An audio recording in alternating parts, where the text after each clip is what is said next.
talk about your journey to get to UVA? I know you were at NC State before this, just kind of your coaching journey. Yeah, sure. Well, I started my college coaching career at UNC Wilmington. I was there for 5 years. I went to grad school there and swam there my senior year. So it was a pretty easy transition to that. And then was recruited to go to NC State with the head coach, Braden Holloway.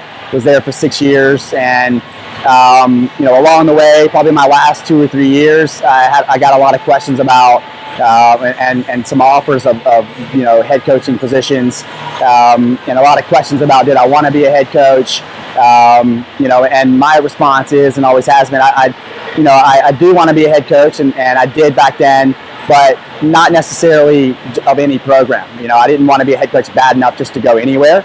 I wanted to be at a place where I felt comfortable and confident we could win national titles, that we felt comfortable and confident that we could put people on international teams, Olympic teams, world championship teams. We were doing those types of things at NC State, so I was comfortable there and wasn't going to leave for anything that I wouldn't be confident in that could continue that type of success. And I feel that Virginia is the type of place that we can do that. I have no doubt that the University of Virginia can be winning national titles and can be placing people on U.S. Olympic teams. So that's kind of my journey and how I ended up here. And it was really a perfect place for me to start my head coaching career.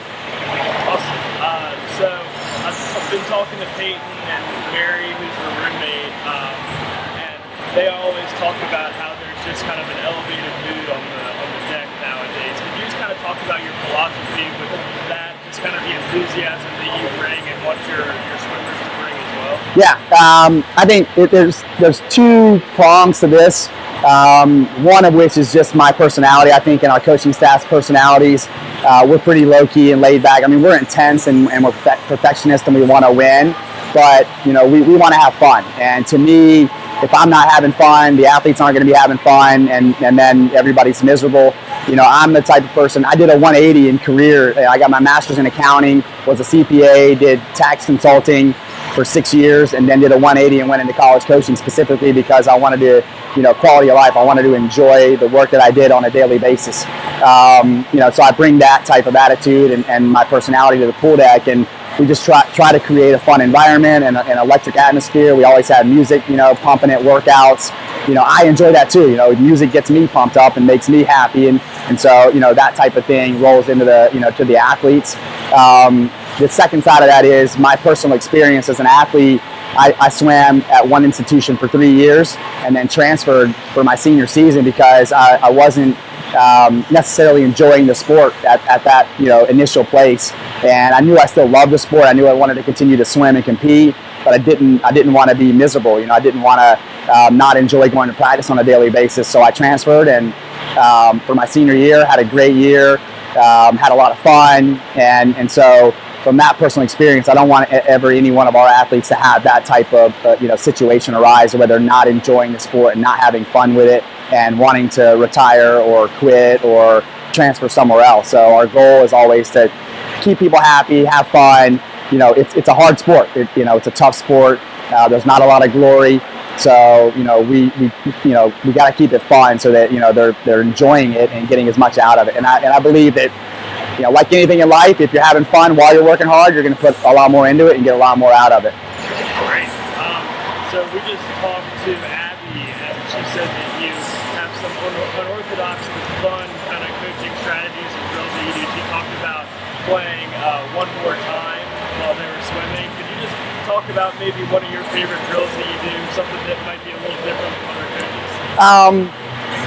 I don't know that there's necessarily anything specific that we do that is entirely out of the ordinary. I think that what we try to do and what I've always tried to do is keep them on their toes, and they never really know what's going to happen, and we want them to be prepared for anything all the time. So we've done a lot of things where we'll be in the middle of a practice and we'll just stop them and say, all right, we're going to get on the blocks and go a fast 50 or a fast 100 or a fast 200 or whatever it is, and they're not prepared for it, but they have to get ready and be ready to go within a few seconds.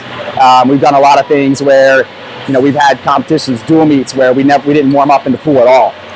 We did dry land and spent an hour on the pool deck doing different exercises and then getting up and racing. And that was something that we did this year. They didn't know we were going to do it. They knew we were going to do some dry land prior to warming up in the pool and then going to race.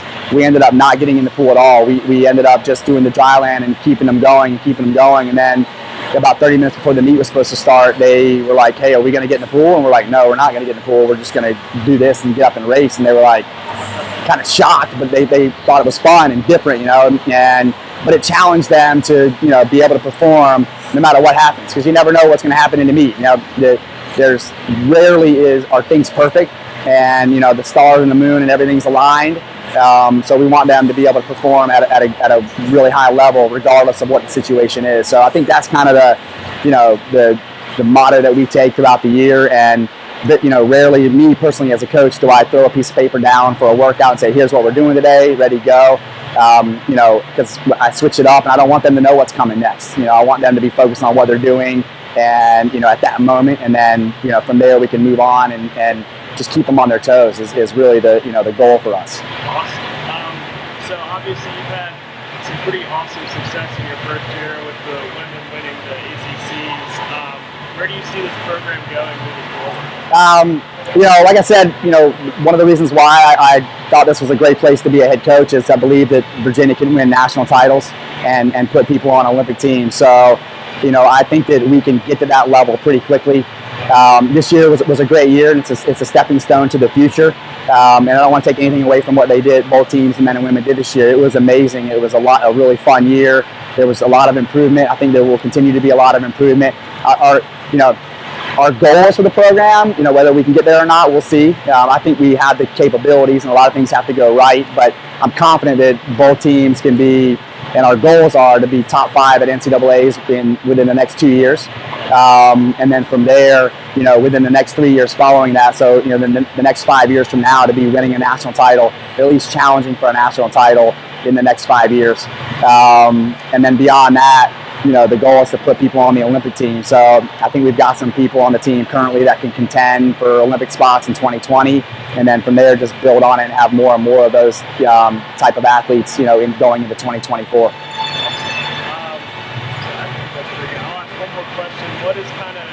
What is your ideal swimmer, like the mindset that they bring to the pool?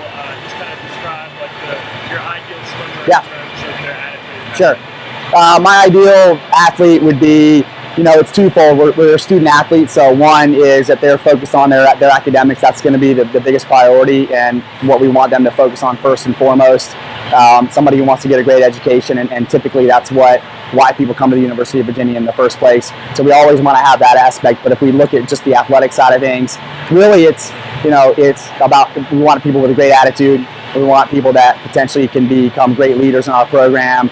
They're great teammates, and whatever level they are, however fast they might be, whatever their potential is, whether that's Olympic potential or that's just making our conference team potential, we want athletes that want to be the most elite version of themselves, and whatever that version is. But just putting in the effort, wanting to get the most out of themselves, and wanting to reach their full potential over their career here with us, or whatever that may be. Again, it could be making the Olympics, it could be just making our ACC squad. We want every athlete, regardless of their ability level, to have that motivation, discipline, drive, and focus to just get as much out of them as they possibly can in their short time here.